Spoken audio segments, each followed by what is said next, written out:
Now, Trey Gowdy, former chairman of the House Oversight Committee and a Fox News contributor. Good to see you tonight, sir. Thank you for being here. Yes, so, what do you make of all of, John Brennan and James Clapper very upset that Bill Barr had the audacity, in their terms, to use the spying word yesterday? Well, he did use the spying word. I prefer the word surveillance. I'm sure they're synonyms, and if they're not, they're first cousins. So they are, according to Webster's. If you use the word surveillance, then what Bill Barr said is the least newsworthy thing that was said by anyone yesterday. We already know the United States government was doing surveillance on at least 2 members of the Trump campaign. What we don't know is, were there others? When did it begin? What's the factual predicate? I find it amusing that John Brennan says he received bad information. The reason that you don't use bad information, or to prevent you from using bad information, you're supposed to investigate, corroborate, vet, none of which was done with the dossier. And Clapper, what a drama king, to use the words amazed and stunned. What Barr said is, we're going to look into whether or not the powers given the United States government were used to surveil a presidential campaign. I would hope everyone would want that to happen. And, when you look back, I went back and looked at the transcript from yesterday a little more closely, and he says, I want to look at the IG report, Horowitz's report, which is coming out, I guess, in the June timeframe, late May, early June timeframe. He said, I want to look at the investigations that were done on the Hill, and then I want to see if there are questions that still aren't answered. And if there are questions that still aren't answered about whether or not there was unsubstantiated, that there wasn't a predicate for basically spying, surveilling members of the Trump campaign, then I think we all need to know about that, because you really, spying on a campaign is kind of a big deal, right?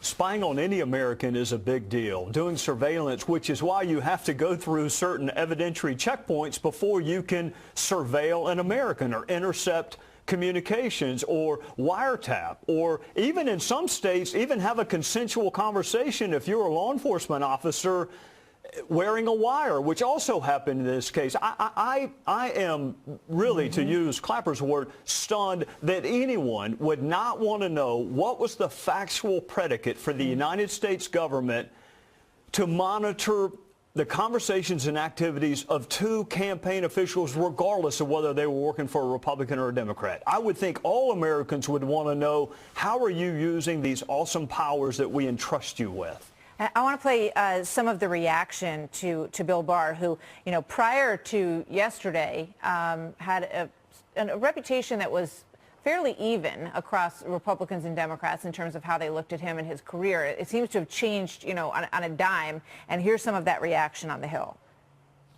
If he wanted to be Michael Cohen's replacement as Donald Trump's mouthpiece, he should have applied for that job. It just raises again the issue of whether or not Barr really is the independent attorney general that this country needs. Did Attorney General Barr embarrass himself yesterday, disgrace himself yesterday? Yes, absolutely. What do you think about that, Trey? I think that last voice was Eric Swalwell's, and for your viewers that don't know who that is, that's a member of the Judiciary Committee and the Intelligence Committee from California. He's running for president, which I'm sure none of your viewers are familiar with, and they won't be a year from now. So he's trying to get attention. Nancy Pelosi said that Barr was off the rails. If anyone in the country would understand being off the rails, it would be Speaker Pelosi. This is a guy that was voice voted by the Senate. Democrats loved him. They thought he was an institutionalist. He was going to revive the Department of Justice. What they don't like is what he summarized in the Mueller report. That's what they don't like. No collusion, and we decided there's no obstruction of justice. And now, if that wasn't bad enough, now he's going to say something as crazy as, we're going to look at the origins of this investigation to make sure the law was followed. That's what they're upset about. Well, that obviously has a lot of people very nervous to hear that. I want to put up a statement that Rod Rosenstein just said just a short time ago this evening about Bill Barr, the Attorney General. He said he's being as forthcoming as he can, and so this notion that he's trying to mislead people, I think, is just completely bizarre. What do you say about that?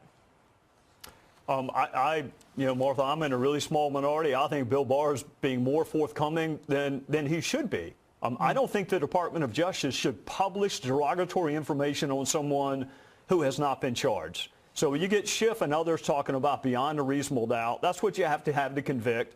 They don't even have evidence enough to charge, which is probable cause. So Bill Barr is going to be far more transparent than I think if the shoe were on the other foot and this was a Democrat AG with an uncharged person. Remember what Comey did. And all of us said, when did the government start holding press conferences and announcing derogatory information on people who were not charged? That's exactly what the Democrats want Barr and Mueller to do with President Trump. And it's worth remembering that that's exactly what Rod Rosenstein outlined in the memo that gave the president the substance to decide to go ahead and fire Jim Comey. At least that's the sequence of events as it was laid out. So it's interesting to hear him say that he's sticking up for Bill Barr. They also worked together very closely throughout this entire process, overseeing the special counsel to the extent that that they did that. I want to say one other thing here about Greg Craig, who's a name that people have heard a lot over the years.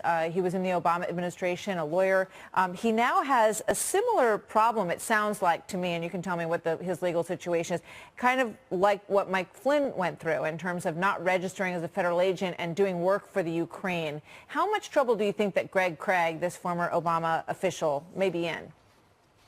Well, I think he's been indicted for making a false statement to the FBI, which is what Papadopoulos and Flynn were also charged with. I guess if you're looking for a bright side, it is that neither Republicans nor Democrats can make false material statements to an FBI agent during the course of an investigation. So if you want a blind justice system, if you want her to wear a blindfold, I think that's good. He's presumed innocent. It is Mueller indicting a Democrat. So for everyone who said there are 13 angry Democrats that are only targeting Republicans, I'm pretty sure this defendant I just want to give a chance to play this soundbite. This is from Greg Craig sticking up for himself. Watch. This prosecution is unprecedented and unjustified. I am confident that both the judge and the jury will agree with me. Quick thought before we go, Trey? He better hope the jury agrees with him, and if he were that confident, he wouldn't be having a press conference right now. All right.